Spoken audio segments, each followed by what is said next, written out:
Hi everybody, this is Selena. I apologize, I'm in my night clothes. I need to do an update and it seems like when I think about it, it's late at night. So I'm going to go ahead and do my update in my pajamas. Okay, so my surgery was March 5th. My second surgery was March 5th. And I'm trying to remember what I posted on the last time, so I'm not repeating some of the same information. I had a really long struggle with a plateau that I couldn't break. To be quite honest with you, it was really scary because, I've had one failed surgery already, and I seem to have been concerned that maybe I was doing something wrong, and was I going back down that same road. And I have to take a side note to this before I go any further. I've been getting a lot of messages basically pointing the finger at me and shaming me for having a second surgery, that I shouldn't have had a second surgery, that my first surgery failed, was all on my shoulders. And everybody's, welcome to their own opinion, and that's fine. I got big shoulders, I can take it. Whether I failed at it or the surgery failed me, it was a learning experience. Nobody is perfect. We don't go through life and it runs smoothly and perfect every step of the way. So I take offense to that, because if you fail at something but you learned from it and you succeed the second time, that makes you a winner. And I don't care, you can be hateful and you can be haters. To quote Taylor Swift, haters are going to hate. Can't stop it. So whatever. So I had a pretty long plateau since I probably updated last. Scary, because I was afraid that it was familiar, uncomfortable, familiar ground for me. I just stuck with it. I tried everything I can think of. I increased my exercise. I threw a lot of protein into my system, because I am exercising. I'm in the gym every single day, 5 days a week. I'm sorry, not every single day. Tried a lot of different things. I put a little bit more fat into my body, because if anybody is really truly wrapping their brain around nutrition, you can't cut the fat completely out and lose weight. It doesn't work that way. So I had to really find a good balance. And so finally, just changing things up, I finally think I found a balance. And I did some crazy, bizarre things to try to shake some things up, make that scale move. I loaded up on carbs one weekend just to try to make my system flush something. It did jiggle the scales just a little bit, but not for long, so I don't suggest you do that. And you're only supposed to do that in an extreme case, and only for a couple of days, and then go straight back to program. So by no means, I'm not encouraging anybody to go out and load up on pasta. Don't do that. Not a good idea. And so anyway, so I basically worked on I'm stubborn. I'm going to make this work. I'm going to, it's simple, very simple. Calories in, calories out. Watch your carbs, keep your fat count. Make sure you're putting lots of protein into your system. Especially with me, with a bypass patient, as a bypass patient, have to do that. And finally, the scale moved. I cried, jumped up and down, stepped on the scale twice, went and got another scale and stepped on it to make sure. Even went by my doctor's office and stepped on their scale. And even though I weigh naked at home, it was just a 1.5 pound difference in my gym clothes. So I was like, yes, it is real. So I finally had a pretty good little weight loss. I think I dropped 3 pounds finally. So my total weight loss as of right now in this second surgery is 54 pounds since March 5th. Now, I'm a slow loser. Revision patients always are slow losers. And the old adage is, the slower you lose it, the longer it'll stay off, or the better it'll stay off. So, slow and steady, slow and steady. So basically right now, from my very first surgery back in 2012 to current, drum roll please, I have lost 103 pounds. So, not a bad number. I'm about 30 pounds away from where I want to be, and I'm okay with that. I don't care if it takes me 7, 8, 9, 10 months to get 30 pounds off. I don't care. It's going to come off. I don't care how long it takes. It's a journey, and it's a way of life now, and learning different things. Things I'm discovering about myself from having this kind of weight loss has been amazing. Of course, if you followed me all along, you guys know I'm a farm girl. I got horses, and we compete, and we're constantly, and this is right now, we're right smack in the middle of our highest competition season right now. We're competing probably 3 weekends out of 4 right now, and we got some big shows coming up. So we're hustling through the week to get stuff done, and then loading up and leaving and traveling on the weekends, and food choices become very interesting. The travel packs of I can't remember, I think they're Oscar Mayer, and they've got meat, cheese, and nuts in them. I live on those right now because they're the most convenient thing to be able to eat out of a horse trailer. But when you're able to pull into a restaurant, you can have better choices. You can always do a salad with no dressing on it. You can always ask them to put chicken on the side. There are great options for traveling. So, pizza, pull the toppings off. Don't eat the crust. Just have the toppings: meat, cheese, vegetables. You don't want to do it every day, but it's a good option for traveling. You can handle that. So I'm crazy busy right now, but the things that I've discovered about this weight loss is the energy that I have. Plus I'm working out, so that increases more energy. I used to take a nap in the middle of the day. I'd be exhausted. Some of that was the sleep apnea from the early days of when I was my heaviest. I wasn't sleeping well at night, so I always took a nap in the middle of the day.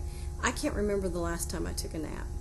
I'm in the gym at 5:30 in the morning. I'm working with a personal friend of mine that's it's a retired boxer, so we're working on cardio. I'm doing a ton of boxing cardio, all of the groundwork for training boxing, which it's been kind of fun to learn some of that stuff. I look dorky as all get out, but that's okay. It's 5:30 in the morning, and there's very few people in there at that time of the morning. Jump roping, that's been interesting. I'm 47 years old, and gravity has taken over. So I've had to find interesting ways to keep everything in place while I'm jumping rope. I'm not above ace bandages to bind me. I'm not above it at all. It's okay. To keep everything in place so I can really work the jump rope. That's been interesting. Trying to think what else. Just the energy level has been amazing. And taking in all of this competing and show and being in the heat, it is not as, before it took everything I had to handle this heat and be able to have horses ready, have trailer ready, even when we get there and saddling and getting horses ready and everything.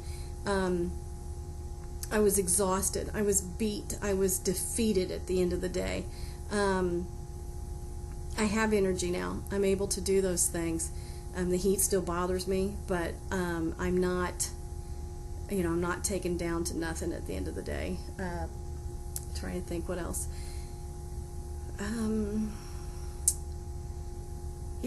I think when you start feeling better about yourself, you gain a lot of self-confidence that you forgot about for a long time. I'm not afraid to walk into a room full of people. I don't even think about it. Before, I always was a little self-conscious that I was the big girl in the room. People noticed me when I walked in, and it wasn't for my beauty, it was for my size. I don't even think about that anymore. I don't even have that momentary anxiety about, oh man, I don't want to go, or I don't want to go in that room, or I don't want to run into those people. It doesn't even cross my mind. It's like freed it up to be able to handle the business of whatever I'm doing, why I'm at this particular location, or whatever it is I'm doing. I don't even think about it. Another thing I noticed is seating. Okay, I've gone to some Royals games this year. I'm from Kansas City, so we go to the Royals. I would never have bought tickets to go to the Royals game. I wouldn't have sat out someplace where it was going to make me sweat. I wouldn't have walked up and down those stairs to get to the seats, and I definitely wouldn't have sat in those seats because I was so big that I would have, too tight. I'm going to the Royals games. I'm able to cross my legs. I'm able to have a couple of handfuls of peanuts because those are not bad for you. It's a good fat. I'll drink an iced tea or a water, unsweetened iced tea, or water, and don't feel like I'm missing out on anything. I don't miss the popcorn. I don't miss the hot dog. First of all, I wouldn't have never been at the game to eat that stuff because I wouldn't have gone. So if I'm there now and I'm enjoying the game, I'm not going to ruin it with a hot dog. I'm going to eat some peanuts. Make better choices. I'm trying to think, what else can I tell you that's changed?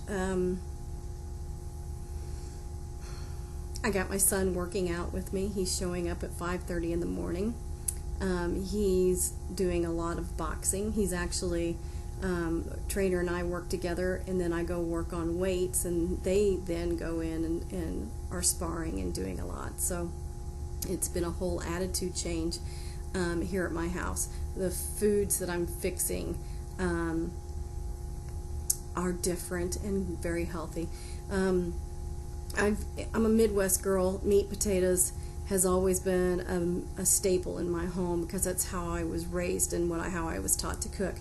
But I would say 5, 6, 7 years ago, I started showing more of an interest in learning how to be more of a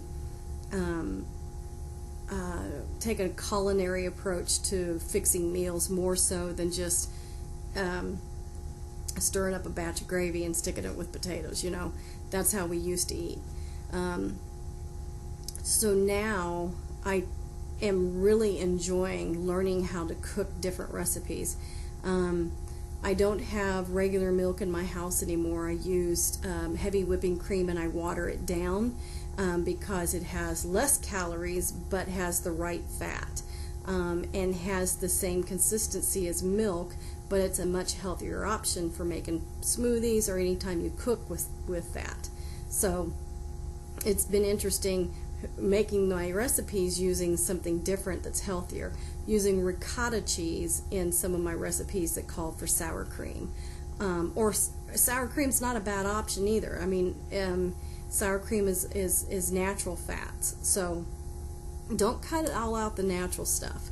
You just have to be conservative on how much you use, portion control.